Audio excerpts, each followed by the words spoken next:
Здравствуйте, это Влад и новый авторский рассказ моего канала «Жизненные истории». Валер, ну ты же сам прекрасно понимаешь, что если случится что-то нехорошее, то ты уже не сможешь спокойно жить. Тебе придется воспитывать, кормить, обувать, одевать всех детей. Да перестань, что может случиться? Валентина потянулась. Знаешь, давай поговорим честно. Жизнь не так коротка, и я свою тратить на чужих детей не собираюсь. О чем думала твоя женушка, когда рожала одного за другим, как кошка? Валера попытался обнять Валю, но она увернулась.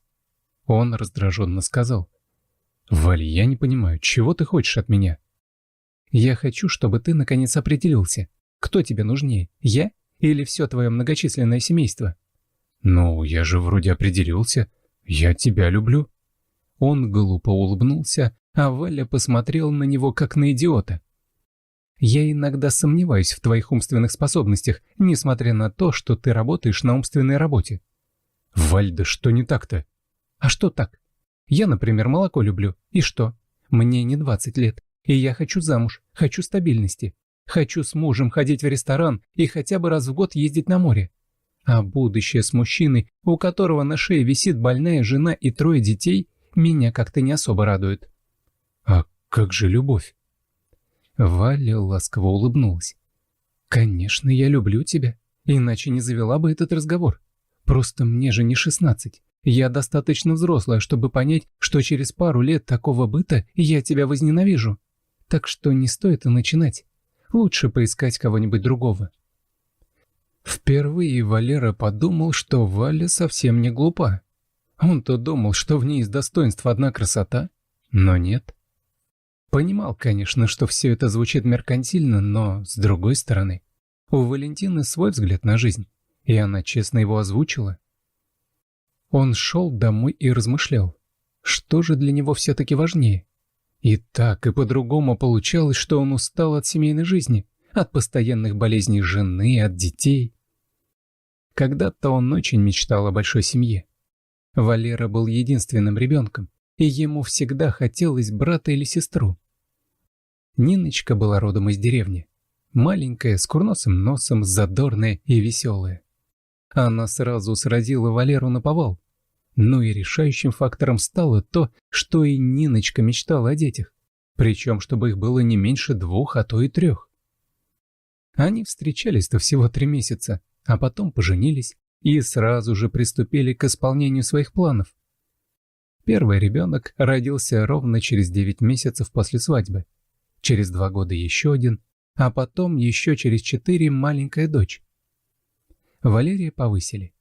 Конечно, жили они не то чтобы шоколадно, но вполне достойно. По крайней мере, дети за чужими вещи не донашивали. Но 2 года назад Нина стала болеть. Сначала простуда, потом давление, потом с желудком что-то, снова простуда. Она выходила на работу, а через неделю, самое большее 2, снова садилась дома. Стало ощущаться и по деньгам, что Нина не только не работает, а и тратит деньги на лечение. Конечно, Валера молчал. Молча развозил детей по школам и садикам, молча ходил в магазин и аптеку. Но любому терпению приходит конец. В какой-то момент он стал понимать, что Нина со своими болезнями испортила всем им жизнь. Валерии не хотелось домой. Он понимал, что придет уставший, и тут же начнется: «Пап, помоги задачку решить. Пап, у меня завтра проект». И так без конца. А Нина будет лежать и с блаженной улыбкой наблюдать за ним. Эта улыбка бесила его больше всего. Однажды он не выдержал.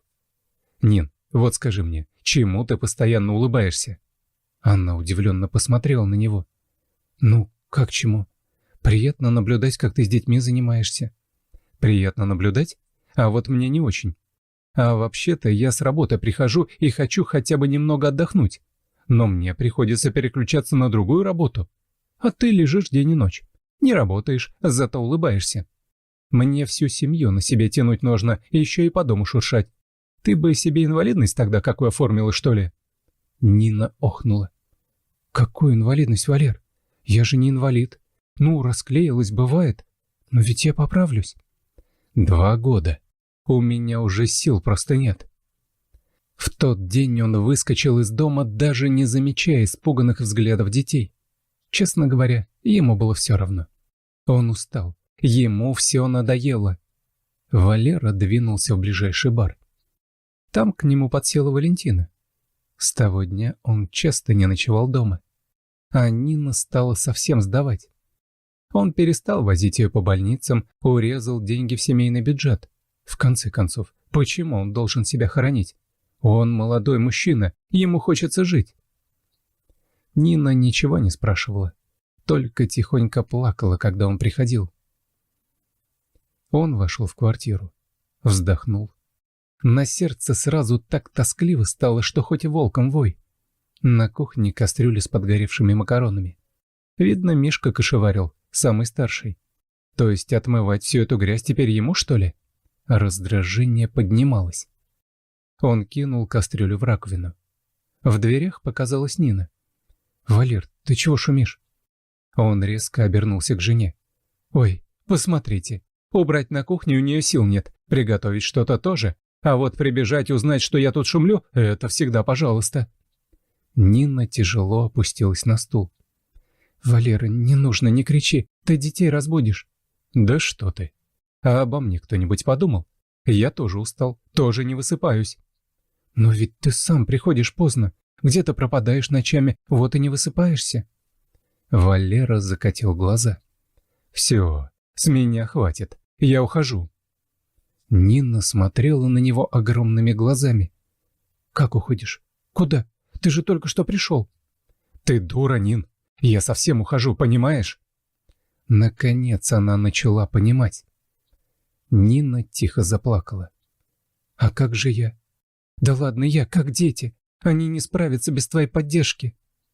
Нина вдруг посмотрела на него безумными глазами. «Если тебе так неприятно меня видеть, давай я уйду. Только детей не бросай». «Нет уж, хватит. Я все время живу для кого-то. Надоело.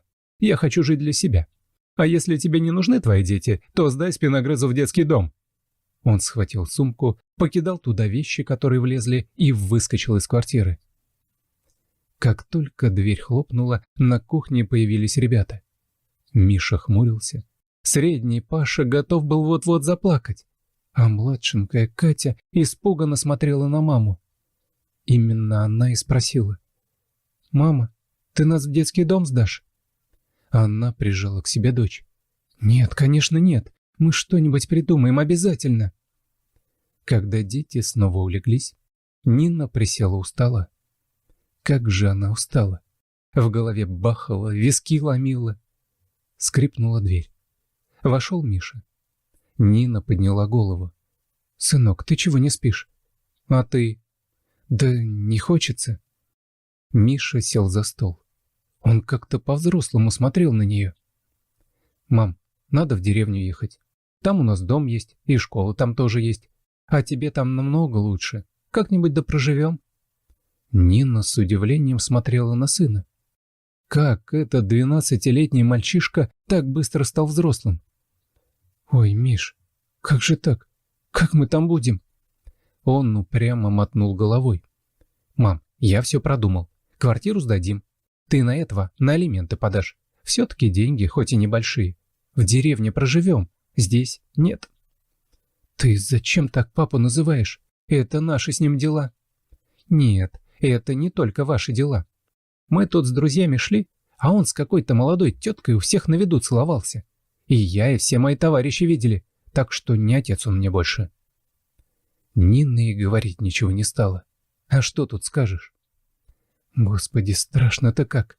Как же мы? Переезжать, все грузить, там как?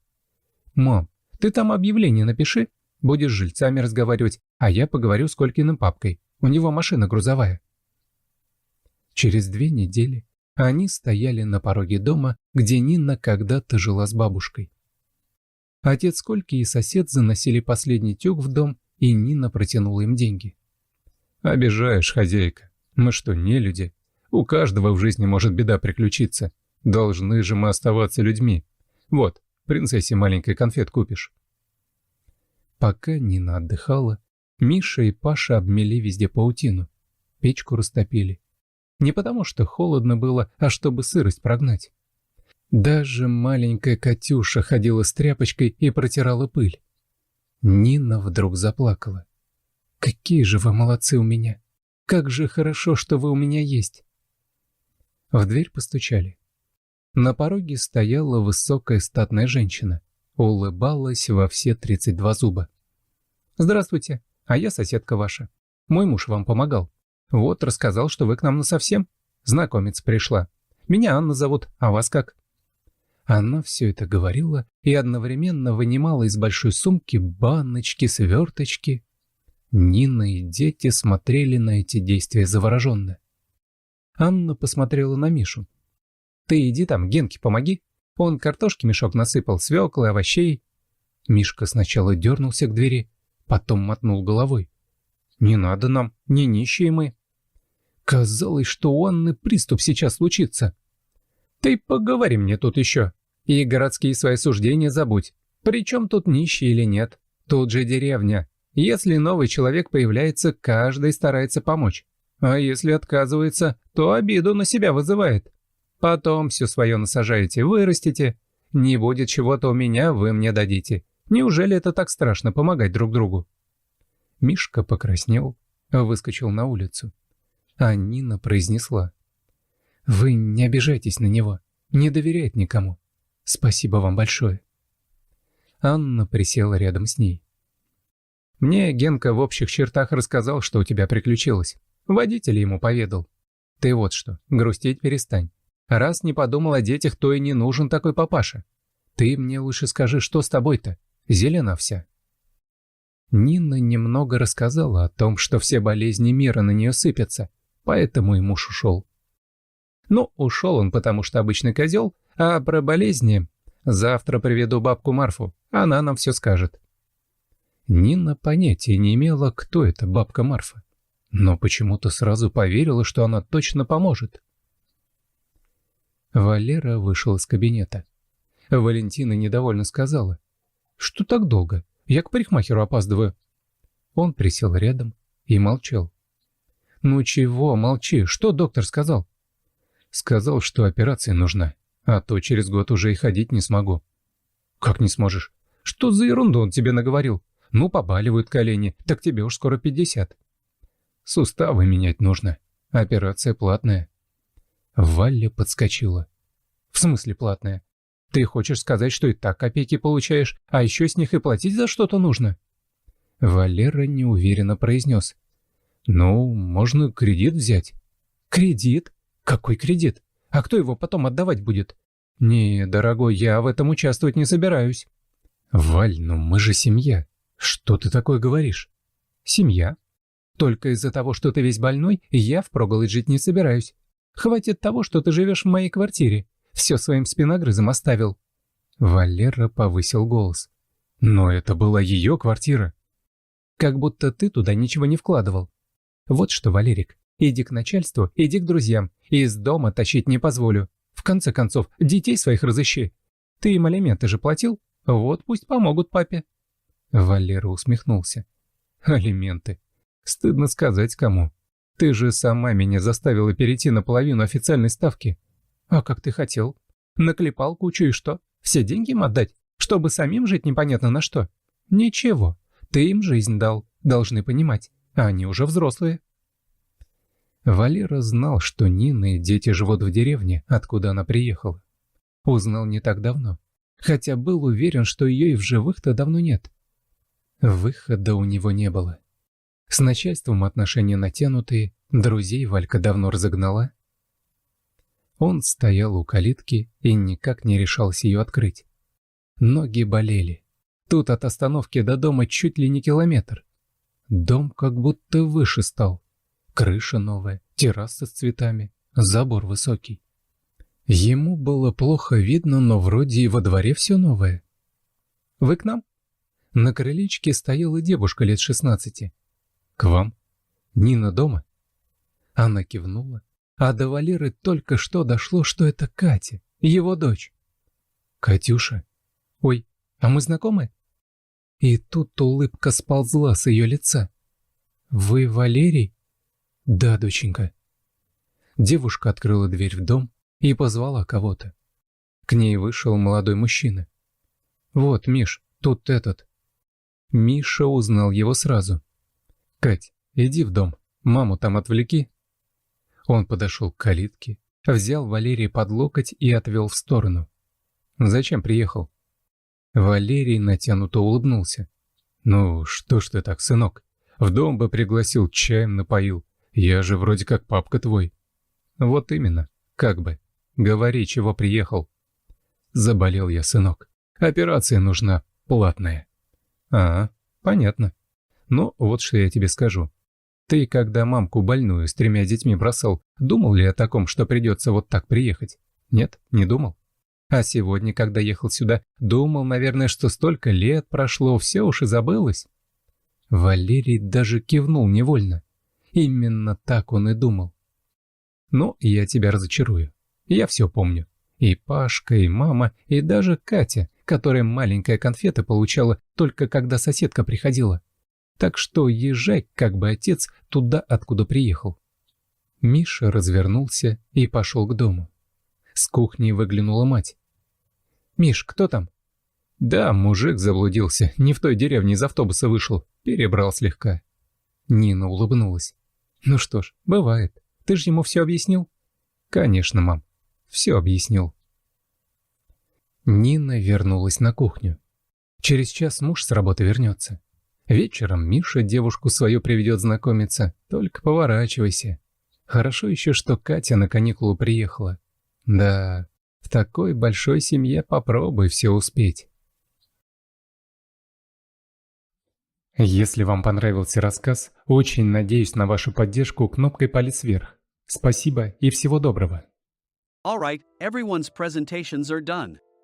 Nick, the manager, said as he tried to move the discussion forward.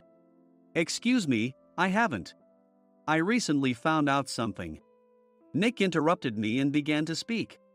There's apparently someone in this department who didn't graduate high school and is just a part-timer. Meetings should be for employees only. Absolutely right. His lackey, Mike, of course, agreed with Nick. I'm leaving. After leaving the meeting room, I started to shut down my computer. I noticed that an email had arrived, not in my personal inbox, but in the company's shared email. Thinking, there's no point in speaking up, no one will listen, I went home quietly. The next day, I heard a commotion from Nick's desk. He was staring at his computer screen, his face pale. Nick? Is something wrong? Mike looked at the screen with him. And he turned even paler than Nick. Why is he so angry? Knowing the reason for Mike's distress, I thought to myself, serves them right. My name is Adam. My mother passed away when I was in the 9th grade, and I was raised by my father. Well, you could hardly call it being raised. After my mother passed, my father changed. He drowned his sorrows in alcohol, and though he still went to work, he squandered our living expenses on horse racing. Because of that, I had to start working part-time as soon as I entered high school. Every month, I went to the convenience store with bills in hand that couldn't be auto-deducted from my father's account. Even though I endured it because I didn't want to be alone, I reached my limit in my 2nd year of high school and dropped out. I found a live-in job at a distant inn. Thank you for everything. The day I left home, my father, still staring at the TV, spoke. Take care. That was our last conversation. Back then, 18 wasn't the age of majority, so I needed my father's permission to work, and I couldn't hide my place of employment. Yet, my father never visited me even once. I kept working just to survive, and before I knew it, I was 42. Years of hard work paid off, and I was transferred to the headquarters. I was thrilled to be recognized by the company, as I thought I'd be working in the field until retirement due to my lack of formal education. Listen up. Our work can change the future of our employees. Don't drag us down. On my first day after the transfer, Nick, dressed in an expensive suit, spoke sternly. There was a reason for this. Our inn was located in a prominent tourist destination, known so well that everyone in the state could sing its commercial jingle. At its peak, we had 5 locations within the state. But that was long ago. Due to financial difficulties and aging facilities, only the place where I had worked for many years and the original establishment remained. I was prepared to lose my job anytime, but now there was a glimmer of hope. With the rise of social media, the tourist area where the inn was located started gaining attention again. Depending on how hard the sales department, where I was transferred, worked, we could either thrive or be forced to give up this prime location to the new hotel chains continuously popping up. For Nick, who had switched careers from another industry to strengthen our sales, this was a battle he couldn't afford to lose. I understood why he had to be strict. "I will do my best." Nick sneered at my enthusiastic declaration. "Did you not hear what I said?" "I'm sorry." I thought I was listening carefully. Out of habit from years of customer service, I apologized reflexively, though I had no idea what had offended him. Someone was watching me with a smirk. In this department, there are those who are expected to excel and those who have been shoved here because they have nowhere else to go. You are the latter. It was Mike, the section chief. He's 7 years younger, at 35. But he was called to headquarters much earlier than I was and had been moving around within the headquarters ever since. I'm not jealous, but I can't accept that he's my boss. Graduating from a prestigious university, he has an unusually high pride and caused many problems as a newbie, making things very difficult for me when I was the front desk leader. When I found out Mike was transferred to the sales department a month before me, I was disheartened. Mike is right. With just a middle school diploma, there's not much you can do. Don't even think about achieving results. As if I didn't exist, Nick remarked, "I'm thirsty." Mike eagerly ran to the coffee maker. It seems Mike is Nick's lackey. I regretted being happy about my transfer to headquarters, wishing I had stayed on site forever. Send a direct mail to every company on this list by the end of the day. Nick only assigned me tasks that even a new graduate could handle. What? There are over 1,000 companies. You want me to send to all of them by today? Yes, if you and your fellow misfits split the work, even those with nowhere else to go should finish by today. I glanced at the employees typing away expressionlessly. They were worn out from customer service, only thinking about leaving on time, or were women reassigned after having children, with zero motivation for work. Even Sam, a new graduate from the same university as Mike, who was supposed to be among the expected achievers, had no enthusiasm for the job, having joined the company wanting to do customer service. "I don't care what they say, I plan to quit anytime," he said. Only Nick and Mike were highly motivated, making all the decisions between the two of them. I originally only wanted to work at the inn to survive and had no particular attachment to this job. I swallowed my words, thinking I had no right to reprimand them. About a month after the transfer, Nick told us with a frustrated look. "To commemorate the 50th anniversary, we've decided to create a plan exclusive for one group per day. Originally, Mike and I were supposed to come up with it, but our president, Mr. Thompson, insists on hearing everyone's opinions. So, you all get a chance." As Nick explained, Mike began handing out prints. Make sure not to embarrass Nick. If your ideas are half-baked, you'll have to redo them. It seemed that they had printed his handwritten notes by Mr. Thompson, which included several questions and a section for free responses. It made sense why Nick had to seek our input, given that all responses had to be submitted to Mr. Thompson. We were given a week to think about it, and a meeting was scheduled to compile our ideas. My plan is to let guests enjoy both the old and modern America. Nick began the presentations. Guests would watch a master confectioner at a nearby traditional sweet shop make sweets in front of them. The welcome drink would be premium tea in a bottle. Nick's plan was certainly attractive. After his presentation, Nick called on us to present in the order we were seated. Just as I stood up for my turn. "All right, everyone's presentations are done." "Excuse me, I haven't. I recently found out something." Nick interrupted me. "There's someone in this department who didn't graduate high school and is just a part-timer." He was likely talking about me. I joined the company as a part-timer and was made a full-time employee when I turned 20. That was 20 years ago, so Nick and Mike probably had no chance to know until recently. Meetings should be for employees only. Absolutely right. After that, Nick kept creating opportunities to solicit everyone's opinions, purposefully excluding me from speaking. The meeting unexpectedly heated up and went past the scheduled end time.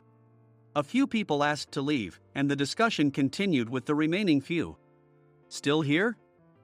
Normally, you'd leave in that situation. Though I had no attachment to the job initially, hearing kind words from customers made me want to make them happier. For someone like me, with nowhere to go, the inn was my home and customer service was my life. I felt pathetic about my current self. I'm leaving. I left the conference room and started shutting down my computer. I noticed an email had arrived, not in my personal inbox, but in the company's shared email. Thinking no one would listen to what I had to say anyway, I quietly went home. The next day, while preparing the DM as instructed, I heard a commotion from Nick's desk. In his haste to stand up, he hit his knee on the desk. He stared at his computer screen, his face pale. "Nick? What's wrong?" Mike, thinking he should be the first to rush over, approached Nick while still wearing his coat. He peered at the screen with Nick. And he turned even paler than Nick. Why is he so angry? Who is responsible for this company? Nick, more irritated than ever, asked, and Mike answered without checking. Probably Sam. Sam wasn't there because he was attending a morning training session for new hires. Nick gave up on getting angry and returned his gaze to the screen. They were looking at an email that arrived right after the end of the working day yesterday. Apparently, no one, including me, had checked it before leaving. The email was from a large company that used us for their annual employee trips. The president and executives of that company also frequently used our services personally. President of the company, Mr. Mason himself, had declared that neither he nor his company would ever use our services again. Well, some companies cancel their employee trips or stop using our services due to financial struggles. Let's just move on. Mike kept wiping the sweat from his forehead with a handkerchief. Knowing why Mike was so agitated, I quietly watched their interaction. Do you know how much revenue we get from that company? We can find other guests to fill the rooms, but we'll lose the banquet costs, gift shop revenue, rental car fees, and more. Moreover, the gifts were supposed to be prepared by the traditional confectionery shop involved in Nick's proposed plan. If it's known that we incurred such a huge loss at this critical time, Nick's position in the company would be jeopardized. Nick took a deep breath, seemingly trying to calm himself. All right, Mike. Go to New York right now and apologize to Mr. Mason. What? You're coming with me, right? I have urgent work to do. I trust you, which is why I'm entrusting this to you. Please. Mike, believing Nick's sincerity, agreed with a determined look on his face, saying, yes. That's Nick for you. Even if Mike went to apologize, Nick would shift all the blame onto him if the client didn't change their mind. Well, it was Mike's fault to begin with, so it served him right. About 3 hours later, Sam answered a call from somewhere and repeatedly apologized, saying, I'm very sorry. Everyone watched to see what was happening. After ending the call, he informed Nick with a weary tone. When Mike arrived at the client's company, he only made things worse, further infuriating Mr. Mason. He was demanding, get his boss here immediately. It was no wonder Sam was exhausted, dealing with such a call right after returning from training. What is that idiot doing? All right, Adam, you're coming with me. If sacrificing Mike didn't work, then I must be next. Normally, I'd want to refuse at all costs, but I saw an opportunity in this situation. If I can be of assistance, I'd be happy to join you. I obediently followed Nick, and we flew to New York. When we introduced ourselves at the reception, it became clear how serious the situation was, as the receptionist personally escorted us to the president's office. Angry voices leaked through the door, making both Nick and me uneasy. Excuse me. I'm Nick, the supervisor. I understand my subordinate has caused you trouble, and I deeply apologize. Nick, with his experience in the corporate world, knew enough to offer an apology before excuses. However, his customer service skills left much to be desired. I sighed as I saw Mike trembling like a small dog in the corner of the room. What kind of training are you giving your subordinates? Mr. Mason glared at Nick with a red face. The intensity of his gaze made even Nick take a step back. Regrettably, I joined this company only 2 years ago and was unaware of Mike's issues. I should have identified his shortcomings sooner. Indeed. I should have realized sooner. No sensible person would come to apologize and then give a lengthy presentation on the drawbacks of not using their in. Nick froze, his mouth slightly open. Suspecting the worst, I picked up the documents that had fallen to the floor. It seemed Mike hastily prepared these documents on the plane, listing the disadvantages. Disadvantage 1: if you change the venue for the company trip, employees might suspect it's for cost-cutting reasons, leading to a negative impression. Reading it aloud half-jokingly, Nick snatched the papers from my hand and checked the contents with a furious expression. Among the stack of documents was a receipt from a nearby convenience store's copy machine. I felt a pang of dread, hoping he hadn't shown the receipt as well. What do you think he said when I asked what kind of nerve he had to do this? I'm very sorry.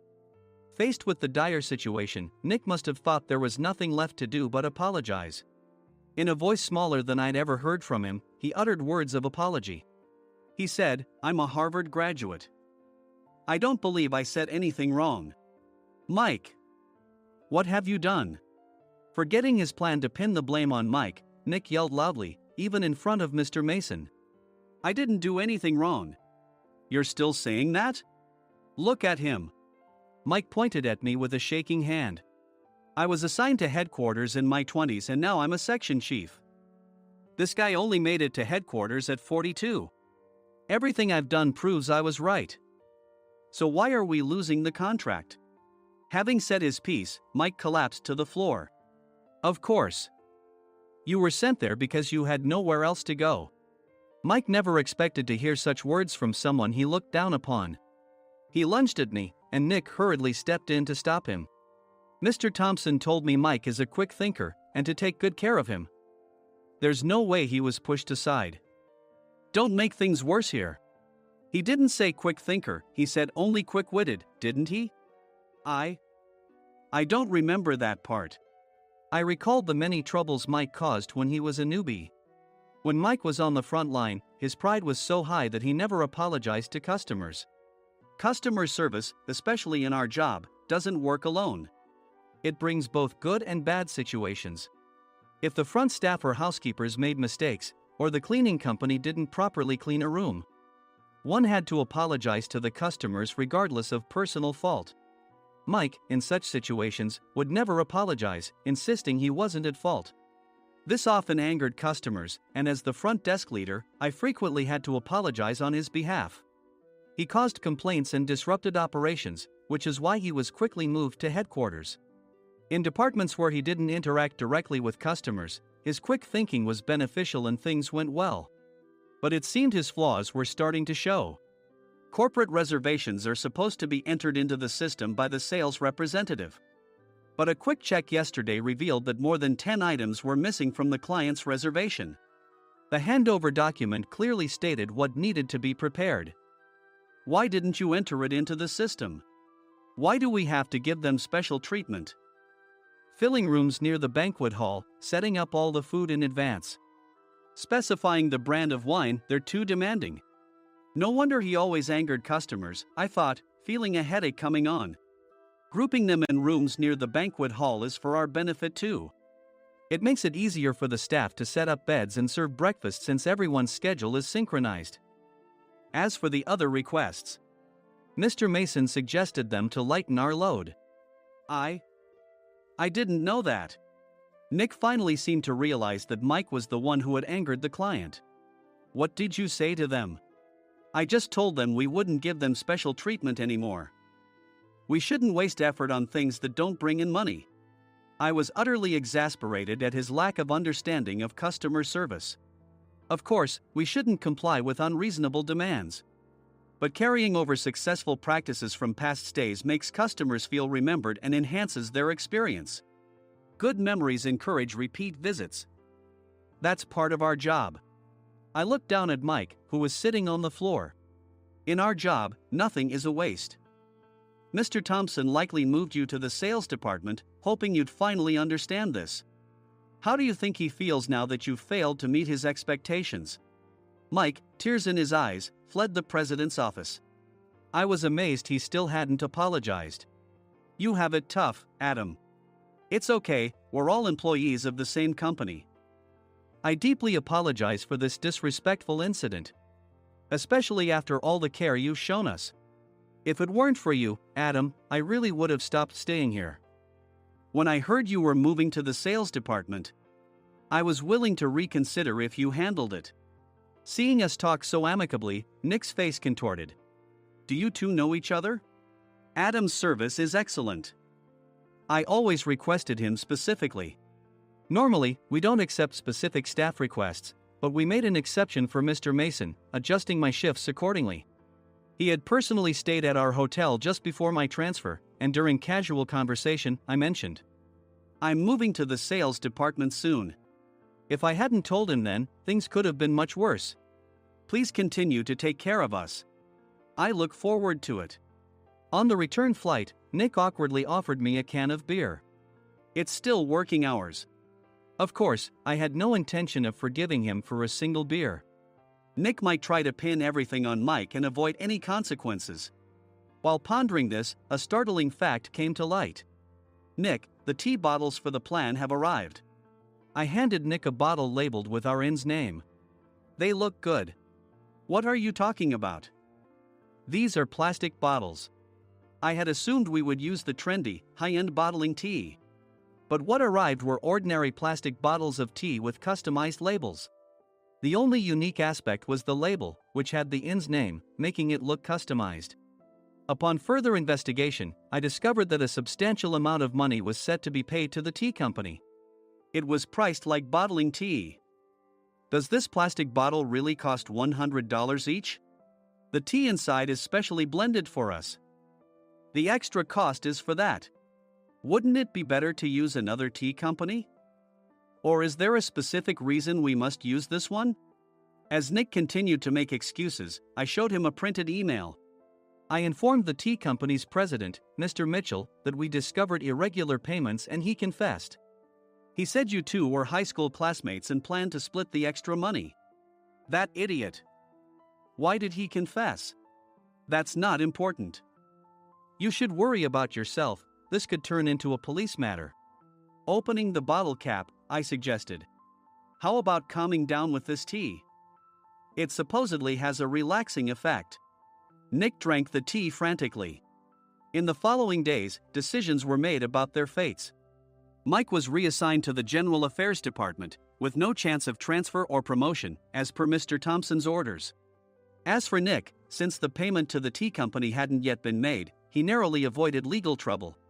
Instead, he was encouraged to leave the company, and to avoid further complications, Nick submitted his resignation. Rumor has it that connections between HR departments have made it difficult for him to find new employment. Even though it was good to have those two gone, something unexpected happened in the sales department. Everyone became motivated and united in refining the 50th anniversary plan. In the end, my plan was adopted. We collaborated with the Tourist Information Center to provide personalized guides. The plan, tailored to the number of guests, was truly special for the 50th anniversary. "Hey, is Adam's family coming to stay?" I immediately booked that special plan for my family. Sam noticed it on the reservation list and quickly picked up on it. "Yes, I'm inviting my father." "That's great. I might invite my parents too." I lacked the courage to face my father just as Adam. But here, with the confidence Mr. Mason praised, I felt ready. The 50th anniversary plan was a perfect opportunity to reconnect with my father. I hoped to bring back the days when we could laugh together as we once did.